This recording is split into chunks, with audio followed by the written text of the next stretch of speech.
quality of life and sound decision making. And some fun is the premise of what Real Talk with Keith Smith is all about. You could have missed that sound decision-making thing in the middle. Online at realtalkwithkeithsmith.com, live streamed on every social media platform known to mankind. We encourage you, the viewer and listener, to join us in the discussion and help shape the conversation. Keith Smith made a very poignant post, and J-Dub's get I Love CVille Facebook up and running when you can. A very poignant post this morning. It is up and running. Nicely done, Judah. On his Facebook page today. We'll talk about that on the program, as the engagement on that post is quite significant. Judah Wickhauer is behind the camera. Keith Smith, you ready to rock and roll, my friend? I am. I'm just flattered. The Catholic is going to come out in me today. He doesn't like the positive praise, the Catholic. Yeah. Well, you know what? You deserve it, and you've earned it. Thank you. You've contributed to this community in ways that most have not. Yeah. I'm blessed, very blessed. Judah Wickhauer, folks are ready and eager for us to start the program. Things are looking good on our end. You keep Facebook Messenger open for us. We can rock and roll when you're ready, Judah. Quiet on the set.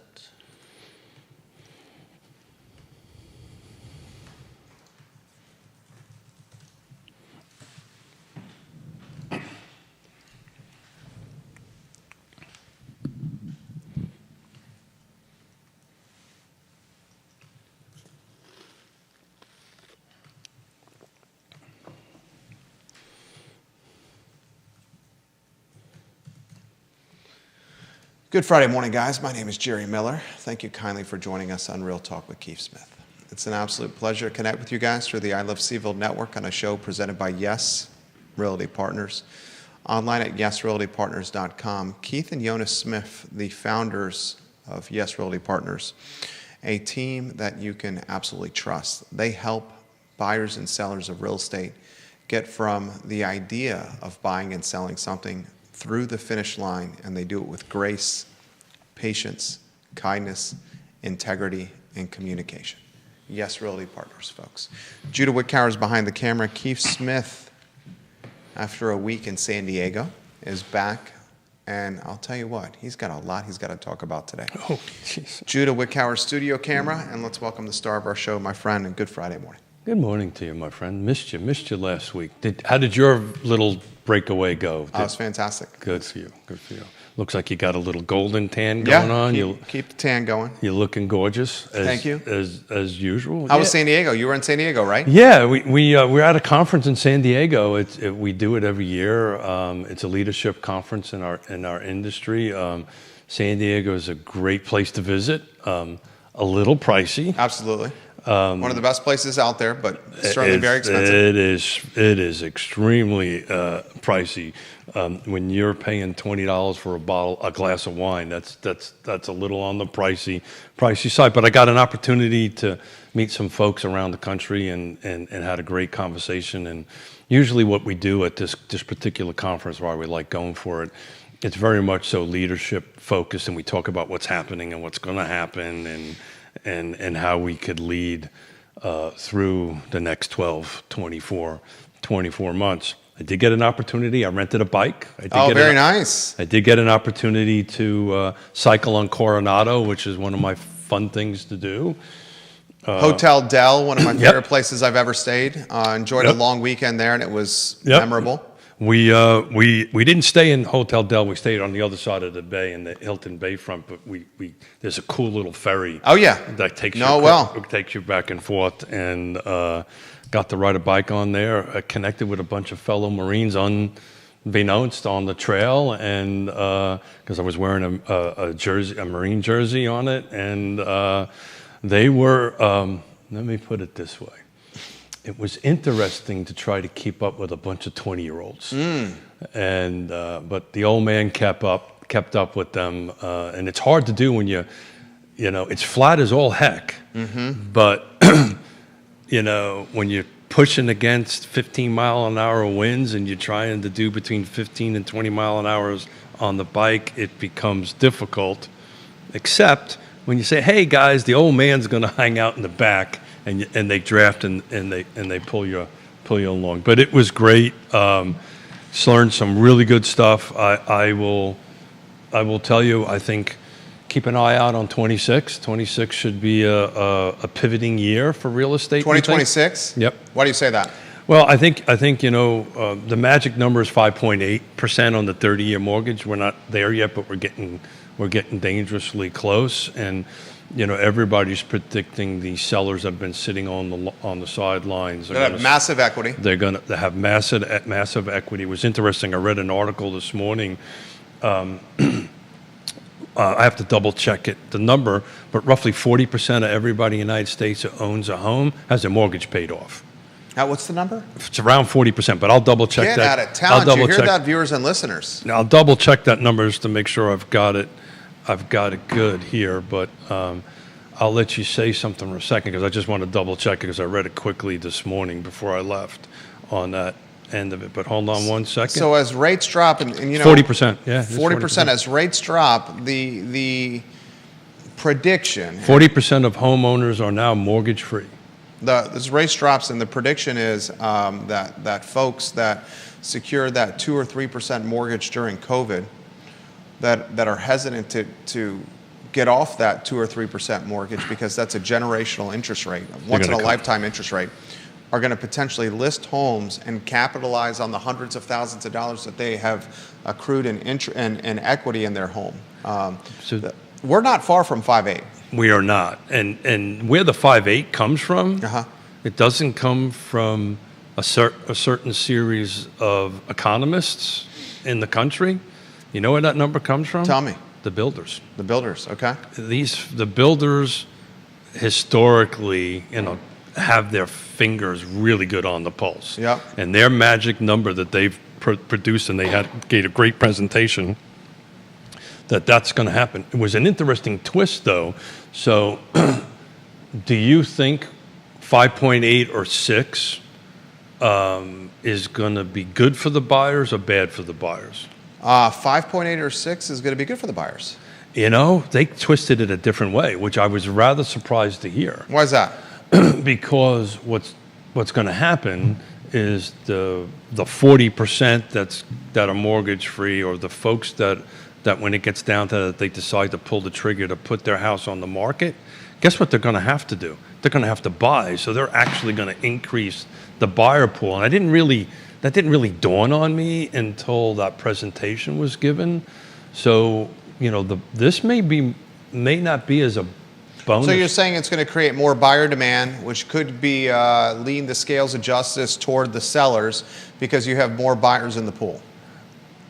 Well, it's just going to make that buyer pool more competitive. More competitive, right? And when's the expectation that this turn of events could happen? They're thinking post-Christmas? Yeah. January, February? Yeah, first quarter.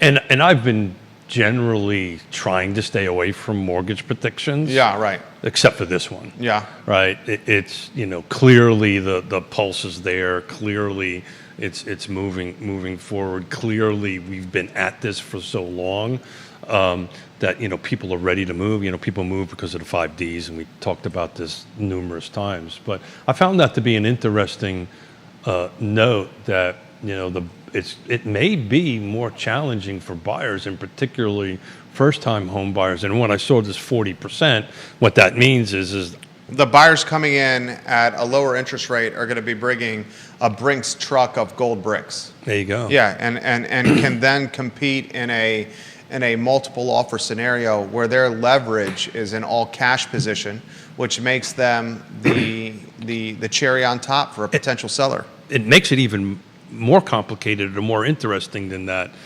because either if I and what they don't talk about in this article is the 40% of homeowners that are mortgage free, they're boomers. Yeah. Right? Yeah. And that is the majority of the market right now, which is putting a ton of pressure on the first-time home buyer. I project when we do our show in April or May of next year, when NAR releases its number, I think the average age is going to jump from 38 from the first-time home to buyer. over 40? I think 42. 42? I think 42 is going to be the number, which is just like more into the elevated Gen X's, right? And the tail end of the boomers. The upper end of the boomers are, let's say, aging out. But what the discussion was, and I just thought it was very interesting. We had nothing planned today. It's just Jerry and I being Jerry and I love it. I love it. What the sellers are going to do is I think they're going to start selling below market value just to get rid of it, just because To be able to buy into something else? buy into something else. Yeah. Because I don't see that. I think I don't see that. I think you're going to see, if it impacts us is a different story, right? You're saying Charlottesville. 100%. Yeah. I think nationwide you're going to start seeing that because there's so much equity, right? Yeah. And if prices are stabilizing nationwide, Yeah. if prices are stabilizing, they'll take a little bit of a haircut. They still end up with a ton of equity. Yeah. They still end up with a ton of cash to go buy. So I think it's going to be a unique dynamic throughout the country, and it's something I'm going to keep an eye on. I'm not so sure that's going to happen here, right? Because we'll talk about numbers in a little while. Right. This is a unique animal. We're still appreciating, except for one exception, which is the city of Charlottesville, year over year. But we're still appreciating. There's some markets nationwide, and again, this thing in this event we do in San Diego every year is a nationwide look. It's okay, what's happening in the country on a macro level, and as we know, all real estate is local and all real estate is about micro markets. Let's take it to the micro market. Let's take it to Charlottesville. Let's assume that the rate in the first quarter jumps into the mid-5s. How does it impact Charlottesville, Albemarle County, and Central Virginia? Well, I think it impacts it by. I mean, I think we're going to see it. I don't think you're going to see, all of a sudden we're going to be going to huge double-digit year-over-year appreciation in value. I think we've been predicting this for a while, and it looks like we're staying there somewhere in the 3 to average, right around the area, 3 to 6. We've got one exception of Charlottesville that dropped about 8% since last year. So that's single-family detached has dropped 8%. That's literally up to this morning, year to date versus the same period in 2019. But everything else, Albemarle County detached is up about 2 to 3%. Depending on, I've rounded it down to 2%. Fluvanna is up high, is up around 8% on the detached. Louisa is up around 5% year over year. Greene County detached is up around 6% for the detached, and Nelson is taking a bit of a haircut. That's about negative 3%. But the Charlottesville is on the detached side has really taken the haircut from so. I think these outlining areas that have more stable market numbers, right, have more median sales price numbers, are going to see these 3 to 6% year over year. I just think we're going to have more buyers in the market. And I don't think you're going to see this crazy multiple offers. You're going to see certain areas will, right? Certain properties will. But I think it's going to be a more normal market from that perspective. It's one of the reasons I was looking at what the 2019 comparison looked like if you took a look at my Facebook page. Viewers and listeners, let us know your thoughts. Put them in the feed. We'll relay them live on air. This comment comes in. Jerry's been talking about on his show that all tax collection verticals are down for the city of Charlottesville. Please bring that up with Keith on the show and how that's going to impact the real estate market. You want me to give you the broad strokes, or are you up to speed with that? I'm up to speed. You're seeing, there's a decrease across the board on tax revenue. That's everything from meals tax. Yeah. And you're going to see it in property tax, because if this trend holds, and they do, now we the number one statistically volume of sales in the country is mid-October. It's about a 3 or 4 day thing, I think between the 15th and the 18th of October. So we're not there yet. So there could be a big spike in sales in Charlottesville to help maybe navigate that number a little bit. I don't see that happening. Yeah, I don't see them wiping out a negative 8%. Yeah, I don't see that happening. So on the detached side, so that you know, there's a negative 6% In the year city? over- in the city, yeah. Units sold No, prices. Our values. We've dropped 6% through the first 8 months, 9 months. up until literally this morning. So 9 months and 26 days. city values for units sold, any inventory type, any product type.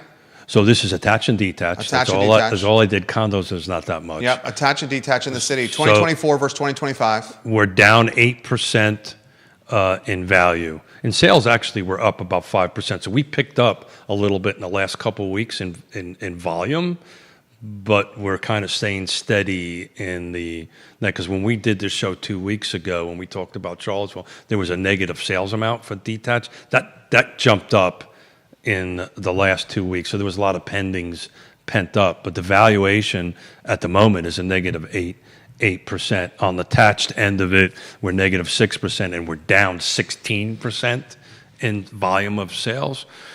So to your point on taxes, or to the point of the viewers' taxes, if this trend holds, somewhere between 6 to 8% by the end of this year, when they send out their tax bill, it has to reflect that. Well, and compounding the matter, viewers and listeners, and we've been talking about this on our 12:30 show, is the sales tax collections are down through the 2 quarters of 2025.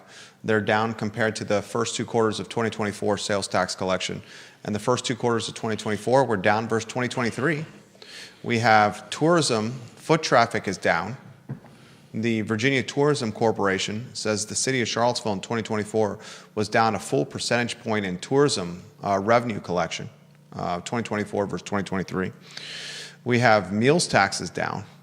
So all these levers that drive budget and the coffers for the budget are diminishing or are showing headwinds. Then it's up to council to determine what to do next. The council that I've seen in Charlottesville is not one that is willing to make budget cuts per se. It's one that likes to spend. Very rarely. Yeah, it's one that likes to spend. So if it's going to like to spend, where's that spending going to come from? It's going to come from the backs of And that's generally residential rooftops. correct. Charlottesville's a little better off than some of, particularly my home county, right? Because Charlottesville has. Hey, you guys have no business tax collection in Fluvanna. I actually. It's peanuts. It is peanuts, but I think it's actually to their benefit or to their credit. I think when we go ahead and run this, I think you're going to see that approaching 10%. Again, pretty low. The magic number is 30%. What I mean by that is 30% from business-related taxes versus rooftops. But there's still a huge gap on that. But look, I don't. I had a couple conversations yesterday with some Board of Supervisors. They were kind enough to call me and thank me for my service on these boards and commissions, which was honoring and flattering, frankly. But let me ask it differently. Is your household budget going up because prices are going up? Right? I mean, it's becoming more expensive to put a key in the door. It becomes more expensive to put fuel in your car, put food on the table. Prices are climbing. The county budgets and the city budgets got the same problem, right? I don't know how they reduce numbers without drastically reducing services. Bottom line is, this is my opinion, we're not producing enough homes, in my opinion, to offset some of this expense. Some jurisdictions are not having the commercial base increase, and they can't increase their commercial base. Albemarle County's commercial tax base, Jeff Richardson, the county executive, 2015, the commercial tax base was 15% of the budget. So 15% of Albemarle County's budget in 2015 came from commercial tax collection. Ladies and gentlemen, it's down to 11%. That's a 4% haircut. Now, Rob Neal and some other wise people have made the point that that's because values of real estate are upticking. And I trust these people tremendously, very intelligent people. but still, we are seeing a commercial concern, potentially. I also think, and I made this point with Judah yesterday, as technology becomes more innovative and advanced and ubiquitous and accessible and approachable, the need to hang a business at a certain address or to hang a shingle at a specific location is not as important. I have a client I'm offering consulting services to. I mentioned this on the show yesterday. That's a reseller. He buys inventory for nickels, pennies on the dollar at estate sales, thrift stores, overstocked inventory at discount stores. He's funneled ways to source inventory, and he sells them online. Doesn't even have a physical storefront. Now he has a storage area. Yeah, he needs that. He has storage area where he pays for climate-controlled storage at these storage units. Is now up to 3 storage units. This guy's doing north of $750,000. It's him and a part-timer doing this. I mean, this guy, he's a reseller. He's probably earning somewhere between $300,000 and $350,000 selling stuff online. Yeah. Think about that. Look. And doesn't have an address. All he has is a URL. Works from his phone. And that works for him. But the business and making 2.5 times median family household income selling goods online. And God bless him and good for him. Yeah. To speak a little bit about my industry or the real estate industry, one of the things that was talked about in San Diego is apparently according to that data, we're about 250,000 agents nationwide off the high of 1.5, which sounds about right. And so you've lost 250,000 agents because they can't make a living doing it. According to what we were told at this particular meeting in San Diego, and I believe that to be the case. I think that's absolutely the case. I think that number might be light. I think you'll see it change a little bit in the next 30 to 60 days because that's when everybody's dues are due, right? And we'll probably have a better picture of this at the tail end of this year or the beginning of next year. But back to your point on the commercial side of stuff, the market has changed, right? My business, my industry, 5 years ago when we started Yes Realty Partners, we knew we didn't need a brick and mortar location. We actually use a co-share workspace for our office. You guys are out of the X. We're out of X part, at a Studio X over there, and it's great, and we love it.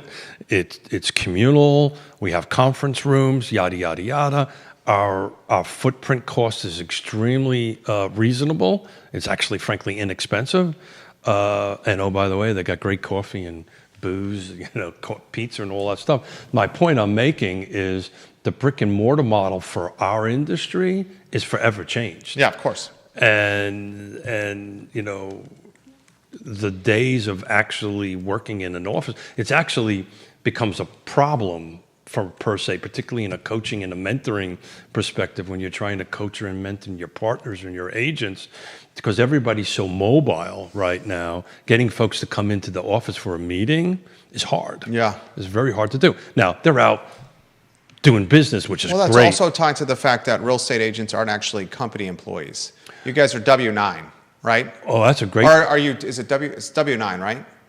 1099. 1099, thank you, 1099. 1099. So coming in and asking them to come in at a set time and do... That's a great thing you should bring... It'd be completely different if, with our staff, I'm like, you have a meeting today at 10 a.m. You're going to effing be there at 9:55. So there's no one going to miss that. So I'll add some clarity to that. Yeah. Right? So yes, yeah. All our agents are independent contractors. Independent contractors. The only way we can...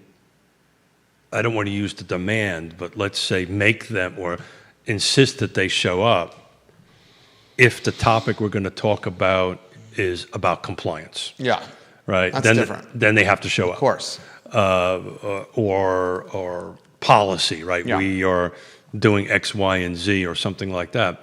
So, but we're very blessed. You have a great team. We have a great team. Everybody shows up. Yeah. Everybody's all about... Everybody shows up. Not everybody. Usually... I'm in the middle with a phone stuck in my ear. Okay. In my ear. But yes, I would say 75 to 80% show up. Because you got a lot of them watching the show right now. Yeah, they show up. All right. They show up. They show up. They engage.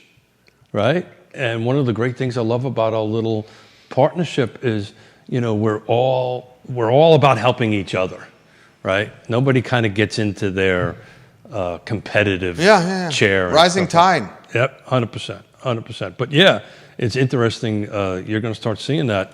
I know we've talked about this on the show before, but this came up out in San Diego, and we've kind of been in front of it again on a national level. Multifamily has taken a hard hit.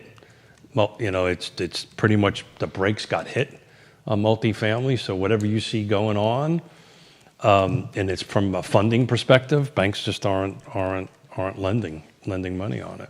Comments coming in. Jason Howard, CVille sales tax has to stay down and even go down more. Nothing is coming online to replace a business. For example, on Kroger on Emmett Street, which also included a busy gas station. What are some of the other businesses that we've highlighted that have closed this year, Judah? It's obviously the Kroger on Emmett Street that had the busy gas station.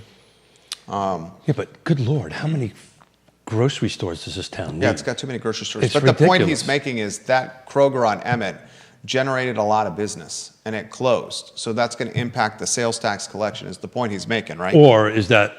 Little John's another one that's closed. Yeah, Bonnie and Reed has closed. Boylan Heights is cut down 2 days. El Joe's is closed. I mean, this is just off the top of our head. And that last few months. And that's food and restaurant focused. El Joe's is not. El Joe's is retail. Is retail closed, Yeah. right? Yeah. And the city is going to raise taxes on residents, ladies and gentlemen, businesses, tenants, property owners. I'm curious to see the impact that's going to have on Charlottesville. These are my words, they aren't your words. I've seen a deficiency in leadership from council of late. And that deficiency in leadership from council of late has put Charlottesville in this position where all their tax collection levers are down. So they're all down. So I hear you. I know you have to hedge with some more rosy commentary on this, but I don't have those ties. Yeah. And that's why people listen. Yeah. No, I get it. And people listen because we have different opinions on stuff, and we actually can have a conversation about it and then hug afterwards. 100%. Right? Yeah. So if you were running a company, Well, let me. and you were running a company, I'll get out of your way. Absolutely. You're running a company, and you're the head of the company, and all your levers that generate revenue for your company are down. Mm-hmm. And they've been down for back-to-back years. What happens in that scenario to the people running the company? Are we going to talk about a specific industry or just across the board?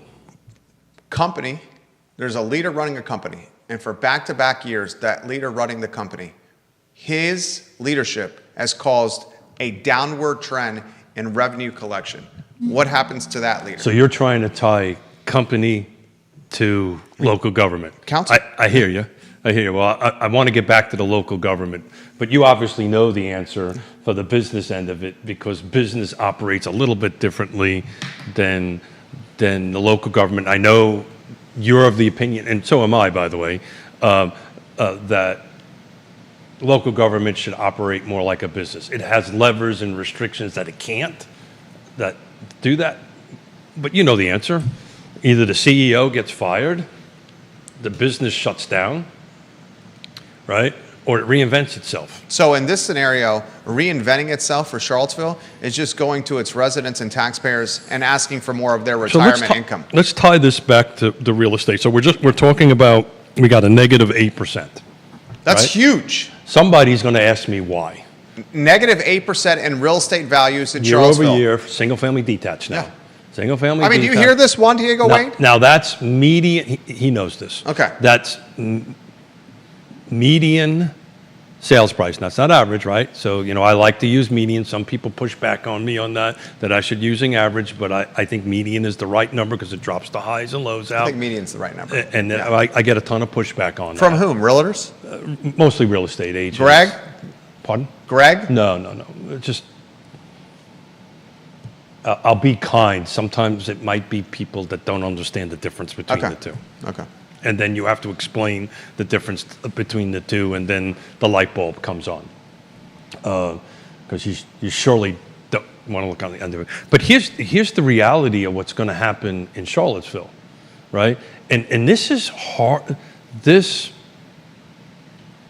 what I wrote and posted this morning about me coming off all these boards and commissions, and these are things I've been doing for 15 years. I know you have. For free. This is hard for me because I'm concerned about what's coming down the road, particularly in housing and particularly in the affordability, right? There's personal reasons I need to do it, focused on health and parents and frankly, we're at an age that I'm trying to build up my businesses so not too long from now I can travel more. Oh Yeah. my God, he got nervous. No, I He don't twisted. got nervous. I mean, you Yeah. got to. You're looking at 6 to 7 years of professional life left. Oh, yeah. I'm thinking less than that. But anyways, Yeah. but yeah. I mean, you got to do it. Yeah, and we're blessed. But I tell you, I look at these numbers. I have this conversation with you. What's going to happen in Charlottesville, even with the prices dropping down a little bit, it's going to, I'm just going to say it. It's going to continue to be more wealthy, more white, right? We know that. And Yeah. and that's the struggle for me for coming off of these bodies is because it doesn't have to be that way. Okay. Now, let me finish. Yeah. Okay. So You got to get to the point. Why is real estate values dropping? That's the whole premise of what you're doing, right? Yes. Why are the values down 8%? I think they're down 8% is because of the price point. Okay. A. B. The zoning, what's going to happen. There's a lot of uncertainty in that. And I think there's a movement out of the downtown areas again. I think you're starting to see this movement from downtown areas out that way. That's why you're looking at Greene County is booming. Again, it's the right price point, right? So price point has a lot to do with it on that end of it, but that's why it's happening. But I'm wondering what your thoughts on it. I just want to go back to the city council thing. What we're dealing with now is been a long road coming. It's not this city council, it's the one before that. It is a stack of, I push back on that. oh, I push back on I that. mean, we had a mayor. This council is in a lot of ways reminiscent to me of the Nikiah Walker-led Well, that's council. what- And it's reminiscent Oh, of the Nikiah no. Walker-led council without the headlines of rape allegory poetry and comparing Charlottesville to rape in poetry and some of the other stuff that Nikiah Walker did that was sensationalism. But it's symbolic of Nikiah Walker's leadership and her council in that the policy that council is pushing currently is one that is just backed in not having a backbone and trying to do a lot for everyone, Yeah. but not a clear-cut path for what's best for the community as a whole. Yeah. And we saw that with the houseless ordinance, the shelter ordinance, the homeless ordinance that Chief Koch presented. Juan ran that meeting horribly. My words, not your words. And that homeless ordinance would have cleaned up downtown. Now, I've highlighted on the I Love CVille show, off-the-record conversations I've had. There's only a little bit that I can talk about here. The city is on the cusp of purchasing dirt and a building where it's going to become the new campus for the houseless. Okay, that could close potentially this year, by the end of the year, which would then give them the leverage to potentially clean up downtown, because there will be an alternative option for the houseless. And I think that's going to motivate a change in trajectory for the business district, which sets the pace and tempo for all the city and the region. I vehemently disagree with comparing this city council I mean, these are your friends. to, no. I just don't think, in my opinion, it's not operating the same. Some results might be the same, but The last council How meeting, people one- were screaming at each other. yeah. That's what happened in the Yeah, Kyle yeah, Walker yeah, era. yeah, The yeah. police chief was villainized. Yeah. The business community was stigmatized. Yeah. That happened in the Kyle Walker. Yeah. That's wrong. Literally the exact same thing happened when Nikiah Walker was the mayor and running the meetings. Got it. That was every meeting with her, by the way. This is a couple of meetings. You're 100% right. I think, I've ran a fair share of public meetings in my life. You have. I know how to do that, and you know, they're not necessarily friends. They are dear friends, but I also understand and respect the position in because I understand it better than most people, right? That said, there's no place for that kind of thing in a meeting. Meetings should get shut down right away, done, finished. Meeting's over. But it's hard for them to navigate that. But the question I wanted to ask you is how much people really care about what happens in Charlottesville? In our region of 300,000 people, of a Charlottesville that has 50,000 people in it. You know, this is coming from a guy that believes in regionalism, right? And I believe what happens in one jurisdiction impacts another jurisdiction. But at the end of the day, who really cares, right? You know, if this is... Who really cares? Yeah. So, and I'm taking an opposite position of what I actually believe in, but who really cares? I mean, is it that impactful what happens in Charlottesville in Albemarle County? Yes. Okay. Why? Absolutely. Well, there's a revenue sharing agreement. There you go. Where they're sharing tens of millions of dollars amongst each other. Okay. They're neighboring jurisdictions. Agreed. The entire premise of this new zoning ordinance and the lawsuit is that the city did not do the proper traffic study with VDOT.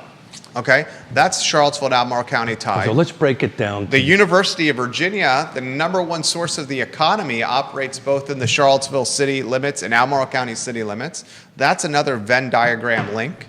People routinely work in Albemarle and live in Albemarle and work in the city, so they're commuting across jurisdictional lines. 100%. Anyone who thinks that Charlottesville's headwinds are not going to impact Albemarle County in any capacity are just or not Nelson intelligent County, people. Or Greene County. Yeah. Yeah. So what was the last paragraph I wrote in my post? What's that? Get involved. Yeah. Right? I asked this question, not necessarily believe in it. I asked this question to go ahead and push it because the reason I asked that question is on the real estate side, that's what I hear, right? I don't really care what happens in Charlottesville because I'm living in Crozet. I don't really care what's happening in Charlottesville because I live in Lake Monticello. And I hear this from Board of Supervisors, right? Well, I don't really care what's happening in Fluvanna or whatever, if I'm talking to a Fluvanna folks. I don't care what's happening in Charlottesville for the exact reason you just outlined is exactly why they should care. Right. It's just, it's foolish. Yeah. Yeah, no, I threw that out there to... When Charlottesville posts a year-over-year decline in values, and year-to-date, year-over-year, the decline in values are 8 percentage points? City of Charlottesville detached were negative 8% versus 24, but up 44% compared to 2019. So that's... Yeah, but that number is meaningless. 100%. Because that includes the COVID explosion. No, that's just that specific year. Yeah. So it's the year of 2000. Hold on a second. The year of 2019 versus the year of 2025. There was a 44% uptick in value. I'll double check this. Hang on a second. 44%. But that number is meaningless because that 44% uptick in value was fueled by the pandemic. No, and the pandemic happened after 2019. Right. So if you're looking at 2019 values versus 2025 values, yeah, got it. That The in-between. incorporates the in-between. No, I'm looking at two separate years, year over year. I'm comparing 2025 to 2019, but 2025 numbers includes the COVID explosion. Yeah, 100%. Yeah, so that's you can 100%. disregard that number. Yeah. The number is comparing 2025 to 2024. It's 8%. And year over year, 8%. from January 1 until this date, which is the 26th or 27th of September. No, it's a 26. Negative 26. 8. It's down 8 points. 8%. That's crazy. Why isn't city council, why isn't the legacy media talking about this? The only people talking about it is this network right here. If any business was down 8% year over year, leadership would be canned. But yes. And this is sales tax collection too. This is transient TOT, lodging taxes, meals taxes. This is foot traffic. The reason I asked you This is everything. This is the reason I asked the question. If I live in Albemarle counties, do I care what happens in Charlottesville? And by the way, if I live in Charlottesville, do I care what's happening in Albemarle County? And the answer is yes. Absolutely. And that is why things like the Thomas Jefferson Planning District Commission, which is a regional planning body, is so important, because it brings all these different entities together. But it's shocking. I don't. And this is all happening at a time where there's not a full-time president at the University of Virginia, all happening at a time where there's not a provost at the University of Virginia, all happening at a time where there's an interim CEO of UVA Health, an interim CEO of the hospital. Is there a dean of the medical school in place yet? And all happened at the time where there's turnaround at the foundation. And Colette and Tim. And we don't have a real competitive election in the city of You Charlottesville. got Samuel Miller District, Scott Smith, and Fred Missel. Nelson County's got some, but I'm talking about the city of Charlottesville.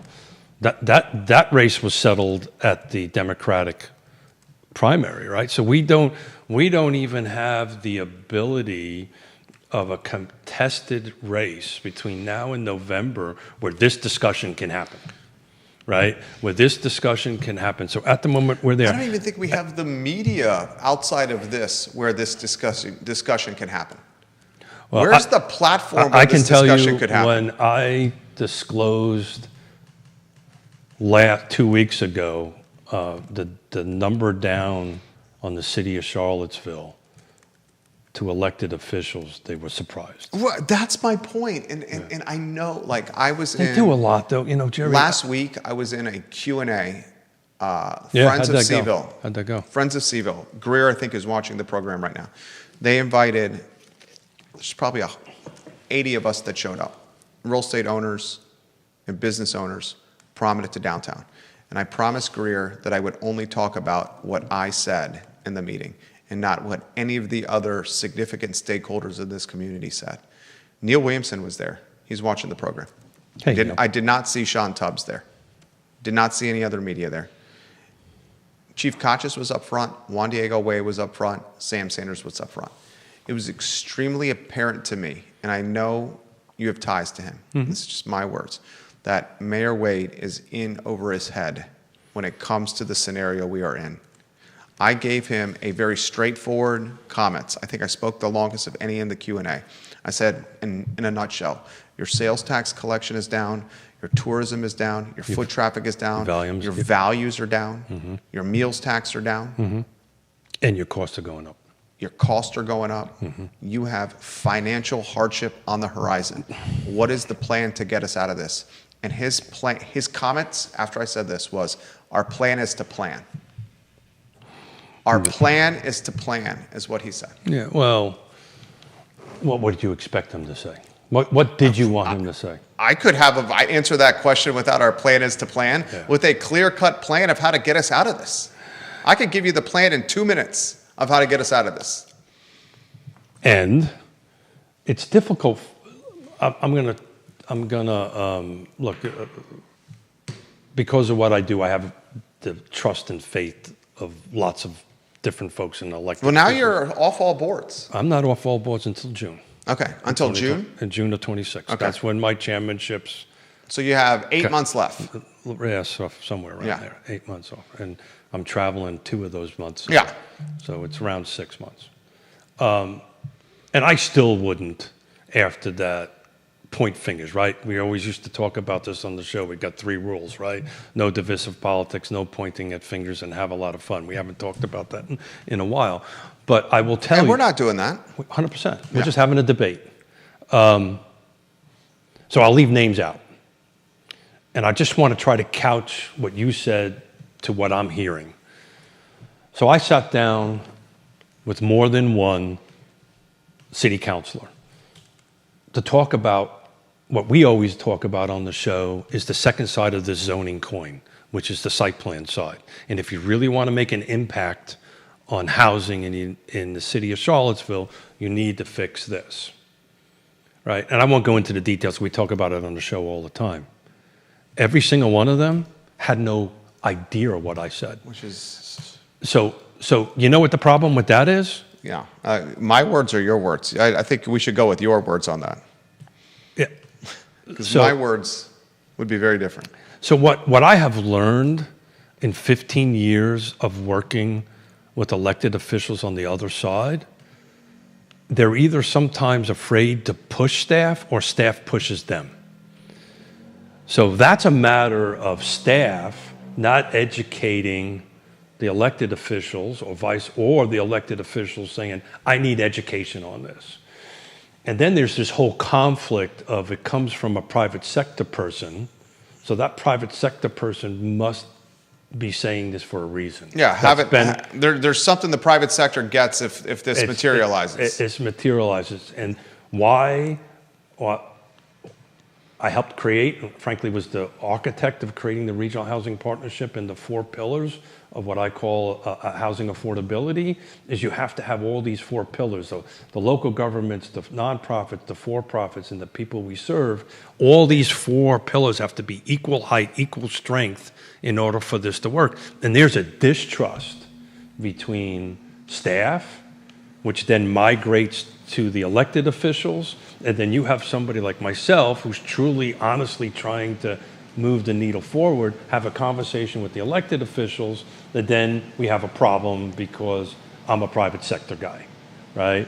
And hold it, there must be a reason for this. He's in the real estate space, there must be a reason for this, instead of actually taking it on face value as the information. The city of Charlottesville, with leadership from city council, with direction to staff, can fix this, the site plan side of the equation, and produce. If they fix the site plan side, I'm going to push back. If they fix the site plan side, it's going to have such little impact on moving the needle. This new zoning. Well, it will. Not till the new zoning lawsuit is done. No. And the new zoning 100%, lawsuit is not going to 100%. be done until September 2026 at the earliest. Oh, no. We found out yesterday that the court appearance, just going to court, is not until September 2026. And then there's going to be forever after that and appeals. Years. Right. Yeah, so it's if not they a- fix the site plan today, it does nothing. What they need to do this, it's a multi-pronged attack to solving Charlottesville's salute problem. You want to know what it is? Sure. Here it is. First thing. On housing or in general? In general. Yeah. First thing, take your business district, the downtown mall, and take any district that's doing business and clean it up. And they're doing this, or they're trying to do this, with this deal that's in the hopper for this houseless concept that's off the bypass and close to Route 29. Okay? Clean up the business districts. When the business districts, most notably the downtown mall, are cleaned up, that will drive tourism engagement, which is incremental revenue. The best kind of tax collection is the tax collection tied to people that visit us and leave, and don't tax our schools and our roads. Can I stop you there and jump Please, in? please. Because I'm going to say something that is not, it'll sound political, but it's not. See, that's why people like listening to what I say, is I don't politicize anything. Yeah. But people might take what I'm going to say that Okay. way. So we had 2 one-week conferences. Spent 7 days in downtown DC and 7 days in downtown San Diego. What do you think I saw as a difference walking around the city? Tell me. DC was unbelievably clean. Yeah, you know why? Unbelievable. Because of the Trump. Unbelievably clean, right? There was, and we stay at the same hotel, same exact. So you've seen it evolve. Year over Yeah. year over year. Well, hold on a second. In DC, we walked from the hotel, Yona and I, down to the river, all the way around. We do a walk. Last year, it was unpleasant. This year, they actually had tables and chairs set up in parks, and people were sitting and talking. San Diego, we had an event at, Yona likes to race cars. So they had an indoor F1, actually go-kart kind of thing. It was really cool. And we had to walk from the hotel to there. Half the distance we walked in DC, and this is going to be a little descriptive, stepped over human feces, Yeah. stepped over needles. I felt comfortable because it's back home. Yeah. Yona was extremely uncomfortable. Of course. And if she wasn't we weren't together, we would not have went to that event, right?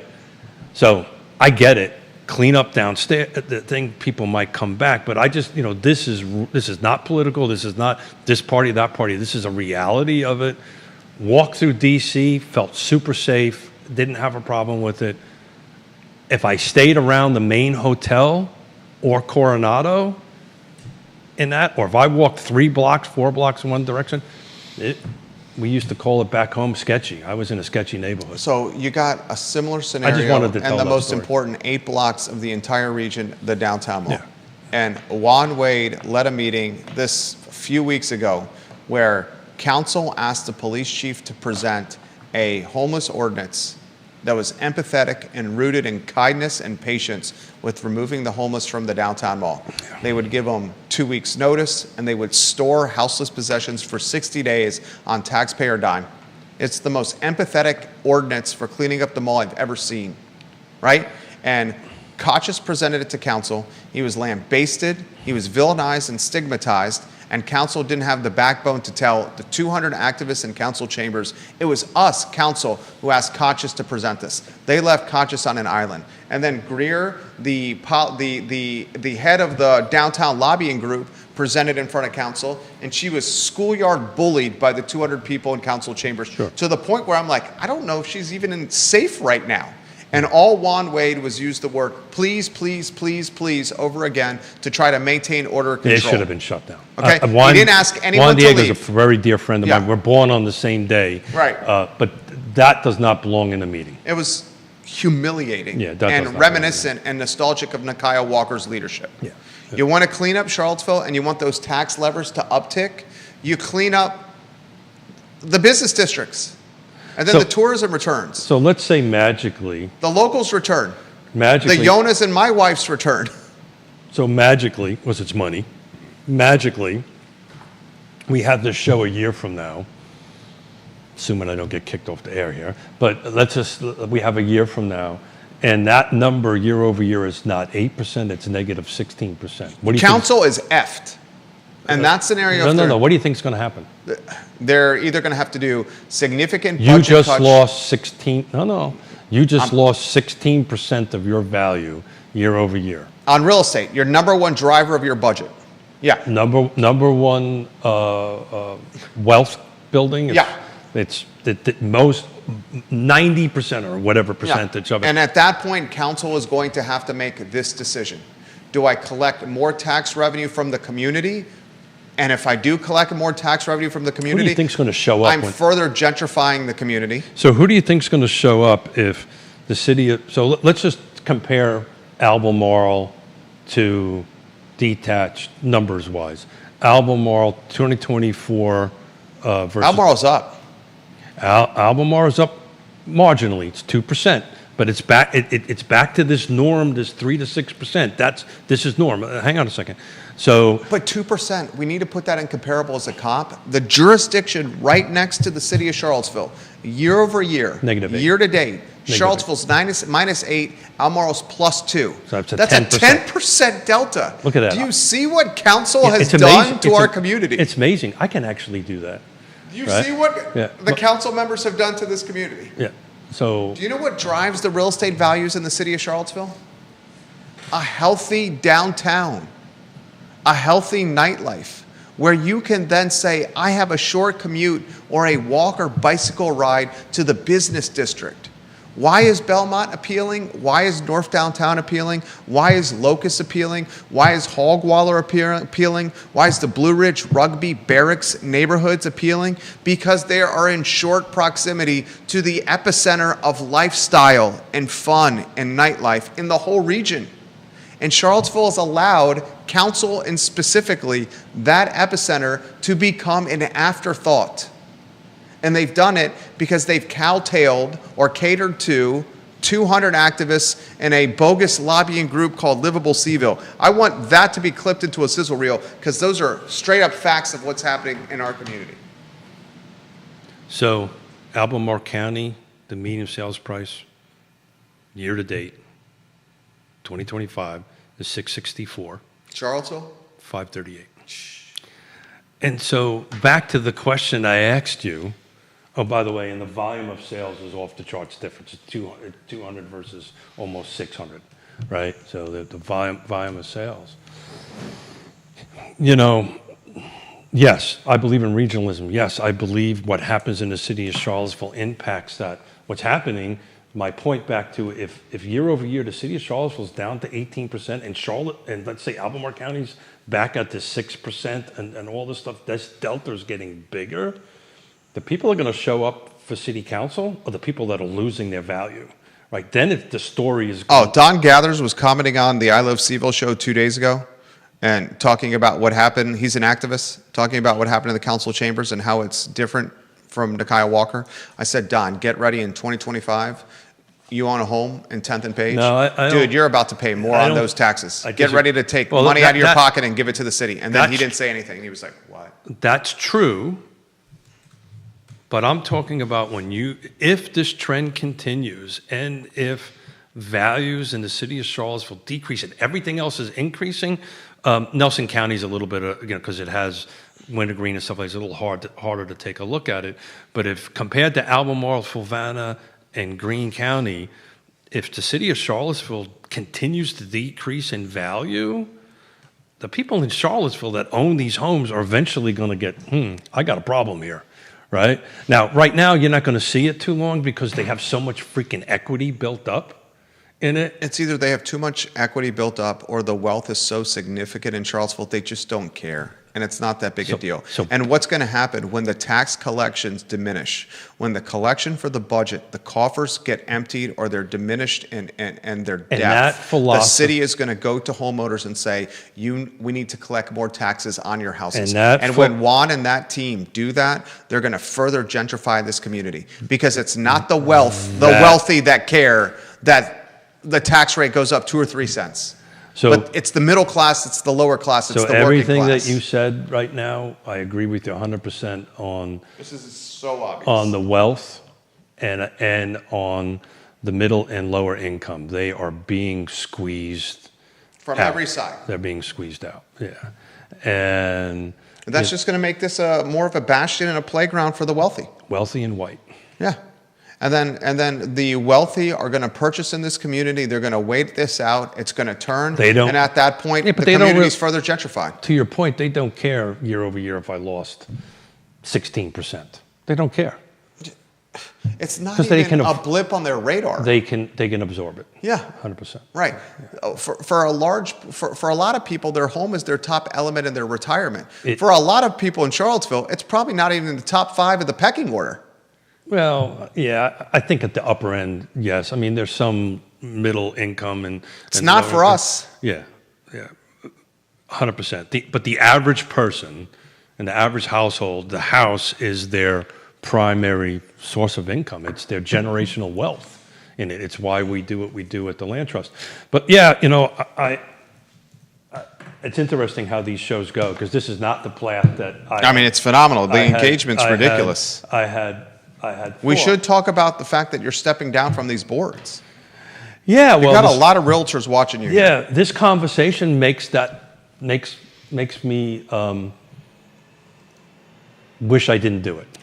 Okay.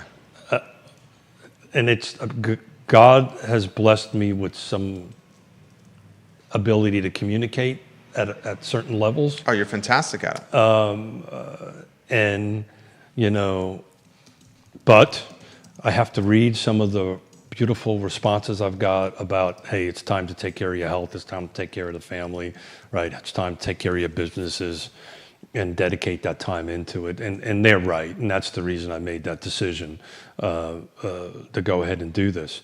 It is having this conversation makes that decision even harder for me because, I want, it's the jarhead in me, it's the Marine in me. You want to charge the beach and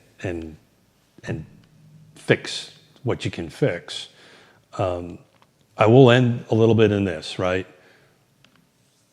Love these conversations, right? Mm-hmm. I do. But get involved, right? Yeah. And the problem that happens in a meeting like you were in, you may have had 200 people there screaming and yelling, but what about the people that are not being heard, right? What about the people that don't show up, right? So is 200 people representing 50,000 or 300,000 people? And you've got to engage, because if you believe differently than those 200 people in that meeting, you've got to show up. And the problem is most people don't, right? Yeah. And, life is in the way, they're working 3 jobs, whatever it is, they don't engage. But, if you can at all, I can speak from personal experience.